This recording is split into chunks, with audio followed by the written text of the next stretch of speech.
में पिछड़ा और अति पिछड़ा आरक्षण को लेकर लंबे समय से सियासत होती रही है। ऐसे तो जातीय जनगणना नीतीश सरकार करा रही है और एक बार फिर से मुख्यमंत्री ने 50% कोटा बढ़ाने की मांग की है। आरजेडी का कहना है कि जब तक जातीय जनगणना नहीं हो जाता है तब तक वैज्ञानिक ढंग से यह पता नहीं चल पाएगा कि किसे कितना आरक्षण की ज़रूरत है।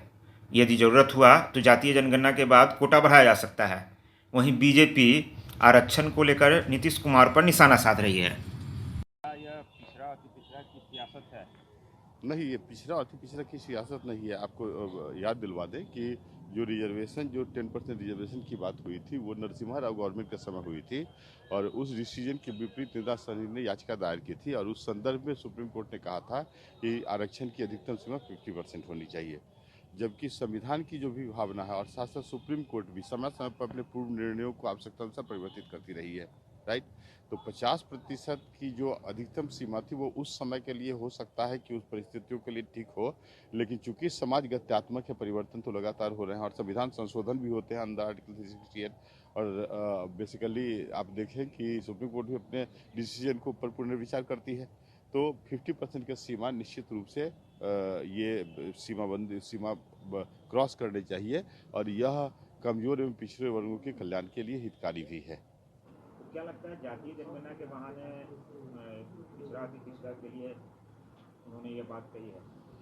नहीं, देखिए, हम लोगों का पहले से डिमांड रहा है जातीय जनगणना का, और जब तक जातीय जनगणना नहीं हो जाती है किसकी क्या संख्या है, उनकी सामाजिक स्थिति क्या है, शैक्षणिक स्थिति क्या है, क्योंकि मुख्य रूप से संविधान में यही दोनों प्रावधान किया गया है, शैक्षणिक और सामाजिक। तो अब क्या उनकी स्थिति है, जब तक यह सामने फिगर नहीं आ जाता है तब तक जो है सो आरक्षण किसी भी रूप में जो है व्यवहारिक उसका लाभ जो मिलना चाहिए लोगों को नहीं मिल पाता है। कोटा बढ़ाने की बात की, इसका आप नहीं, कोटा बढ़ाने की आवश्यकता हो तो कोटा बढ़ाना चाहिए। जातीय जनगणना हो जाती है तो जातीय जनगणना के बाद में सारी स्थिति सामने आ जाएगी और वह स्थिति आने के बाद में अगर कोटा बढ़ाने की आवश्यकता है तो यह जो 50% का जो बैरिकेड लगा हुआ है इसको आगे बढ़ाना चाहिए, बढ़ाना होगा। कहा कि पिछड़ा और पिछड़ा को लाभ नहीं मिल रहा है, जो आबादी है उसके अनुसार। हाँ, तो इसीलिए कहें ना कि जब जातीय जनगणना हो जाएगी तो सारी चीज़ें स्पष्ट हो जाएगी और उसके बाद में तब जो है सो उसके आधार पर जो शैक्षणिक रूप से हो, सामाजिक रूप से हो, जो ज़्यादा पिछड़ा है उसको उससे भागीदारी हिस्सेदारी देना पड़ेगा और उसके लिए अगर आवश्यकता महसूस की जाती है तो बढ़ाना चाहिए। जनगणना के बाद फैसला होगा। हाँ, जातीय जनगणना हो जाने के बाद में तब वैज्ञानिक रूप से इसका जो है सो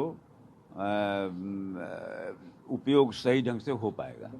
पॉलिटिक्स भी करते रहे, क्या लुभाने की कोशिश उनकी तरफ से दो चीज, कोटा बढ़ाने और जातीय जनगणना का माध्यम बनाकर? देखिए, नीतीश जी कभी भी स्पष्टवादी नहीं रहे हैं, कोई बात को स्पष्टता से नहीं करते हैं, पीछे से वार करते हैं कहीं भी, और निश्चित रूप से अभी भी पिछड़ों को मूर्ख बना रहे हैं, लुभाने का काम कर रहे हैं, जबकि पिछड़ों को इससे कोई फायदा नहीं मिलने वाला है, क्योंकि आरक्षण सीमित होता है, इससे कुछ ही लोगों को फायदा मिलता है।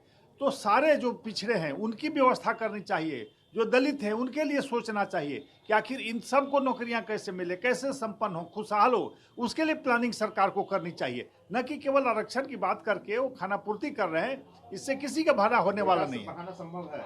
देखिए, वो तो केंद्र सरकार और सुप्रीम कोर्ट तय करेगा फाइनल क्या होगा, लेकिन निश्चित रूप से इसमें काफ़ी प्रावधान है और इसमें बहुत ज़्यादा कोई फायदा नहीं मिलता है। मैंने कहा ना कि कुछ प्रतिशत लोगों का आरक्षण का लाभ मिलता है, इसलिए सरकार को सभी के लाभ की बात करनी चाहिए। वहीं पटना हाई कोर्ट के सीनियर एडवोकेट आलोक कुमार सिन्हा है कि 50% का बैरियर पहले ही समाप्त हो चुका है। 10% आरक्षण सामान्य वर्ग को दिया गया है तो उससे 50% की सीमा क्रॉस कर गई है और आरक्षण देने के लिए जरूरी है कि जातीय जनगणना हो। इसके लिए तो जब तक जातिगत ये नहीं करावेंगे जनगणना तब तक तो बड़ा मुश्किल है। आरक्षण को जैसे आज कल सुप्रीम कोर्ट ने कहा कि 10% जो सवर्णों को भी मिलना चाहिए, वीकर सेक्शन को आर्थिक रूप से, तो उसको भी लागू करने में इलेक्शन के मामले में तो बहुत मुश्किल हो जाता है, लागू नहीं किया जा सकता है। ये उसके लिए अलग से कहाँ सीट रिजर्व करके कहाँ नया कंस्टिट्यूंसी कार्व आउट करेंगे, उससे सब सारा उल्टा पुल्टा हो जाएगा। इसमें पॉसिबल नहीं है इस तरह का। फिर कभी बात उठेगी, फिर कोई जुडिशियल प्रोनाउंसमेंट आएगा तो देखा जाएगा।